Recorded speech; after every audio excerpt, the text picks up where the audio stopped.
This is my Computer Games Design Studio 2 submission for CIT 2211. For this module, I decided to create a 3D side-scroller. Here are the level designs for the first stages of the game. My aim was to create an engaging game with a unique art style and setting. The game's art style started to develop when I began researching into Hawaiian tiki masks, which then triggered numerous ideas for levels and characters. I then began developing my game further and understanding what I wanted the core gameplay elements to be. Here are some of the assets I have created so far. I intended them to be low poly with a drawn texture art style. So far, I'm really happy with how they're turning out. The assets are also highly reusable, which makes for quicker level building, but just more thought when creating the models. So let's take a look at what the level looks like so far. Firstly, I'm going to play through the game. I will then break it down and explain what I have done.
The waterfall was created as a GPU sprite particle emitter, allowing me to increase the spawn count and it not affect the game's performance.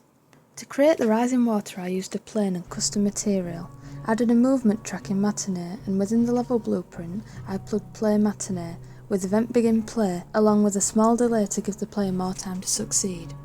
To make the water kill the player, I used the destroy actor on begin overlap and then reopen the level.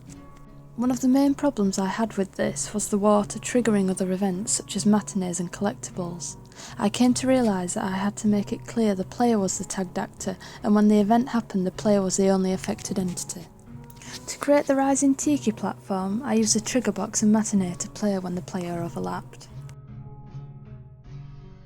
The turret was the most tricky piece of programming in the game. To create it, I first created a projectile using a collision sphere, static mesh, and Unreal's projectile movement component. Similar to the water, I added a destroy actor on overlap and reopen level with the player tagged in the event graph. I then created the turret actor, added a collision cube and static mesh which I had earlier attached a socket to instruct where the projectile will be projected. I then created some variables depicting enemy in range, delta time, rotation speed, attack range and fire interval so they could be used within the event graph. To make the turret fire, I created a custom event which on the condition the enemy was in range, it would spawn the projectile actor from the socket transform, adding a fire interval variable to slow the spawn of each projectile. To update the range of the player, I had to get distance to the player, and if the range was greater or equal, a branch would update the custom event within the game loop I created, which updated all the custom events on an event tick linked to my delta time. The most complex component was making the turret follow the player. I set the coconut turret to find and look at the player pawn, and with the break and make rotator linked to add a new set world rotation with the instruction of how fast to rotate. The rotation would be updated on the condition of the player pawn being in range. Again, as a custom event, I added it to the event tick, so it would be constantly updating throughout the game. I had a few problems when creating the turret. Initially, the turret wasn't following the player, or firing the projectile at the player, and was just spawning it next to the turret. I found that this was due to an incorrect blueprint tag, where I scripted it to the character and not the player pawn. The projectile firing problem was slightly harder to resolve. The first mistake was the projectile was just a static mesh with no velocity included, and the collision was set to overlap all and only worked when I changed it all to block all dynamic. I also placed the turret sockets further away as I thought the collisions were colliding with each other and stopping the mesh from firing. To create the flower pickups, I created a new blueprint actor and added the mesh and a collision sphere. To make the flower rotate in game, I used a timeline within the flower's blueprint. To rotate on the x-axis over 1.5 seconds, I then linked these to the event tick and enact a local offset so it would repeatedly rotate. Making sure the player only affected the flower was quite tricky, as the other triggers such as the turrets kept colliding with the flowers and destroying the actor before the player had a chance to. This kept happening until I realised the pickup needed to be scripted within the player blueprint and not in its own event graph. So I added an event begin overlap and linked this to a branch, and from true the condition would be, if the flower is only collided by the player pawn, it will destroy the flower, play a custom sound at the player's location, and then update the score by 1. To create the score system, I used a custom function and integer variable within the player's blueprint. In the add scores function, I used a basic addition linked to the integer score, which then set the new score by adding 1. The main problem I had when adding a score system to the pickup was printing the update to the screen, as I wanted it to stay on screen rather than appear briefly from a print string. This is when I created the HUD. Using a widget, I added a custom image with the design of a flower necklace to indicate there are numerous flowers to collect. I then added a text box to the image. Within the graph, I then created a getText function, which would cast the updated score integer to the player pawn. The HUD was cast to the player's viewport within the player's blueprint on event begin play to ensure it's always on the screen.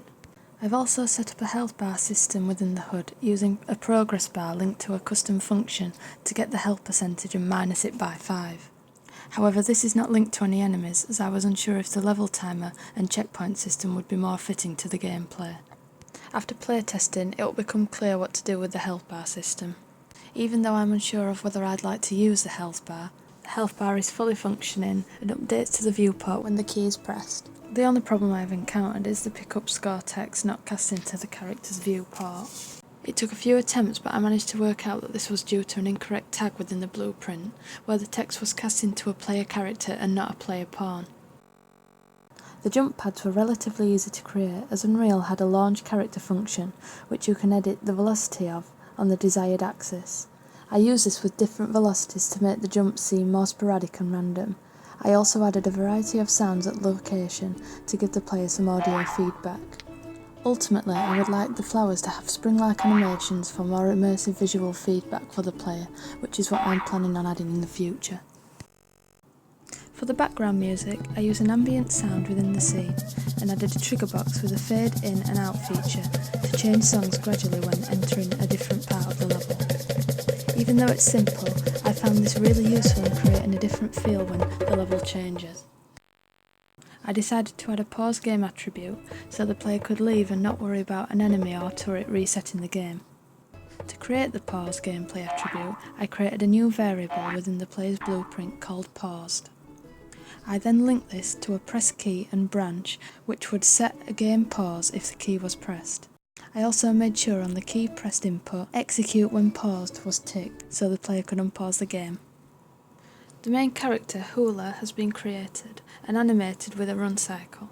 It is not game ready, however the run cycle does work in Engine, but I wanted to have the essential idle, run and jump animations before incorporating them into the game.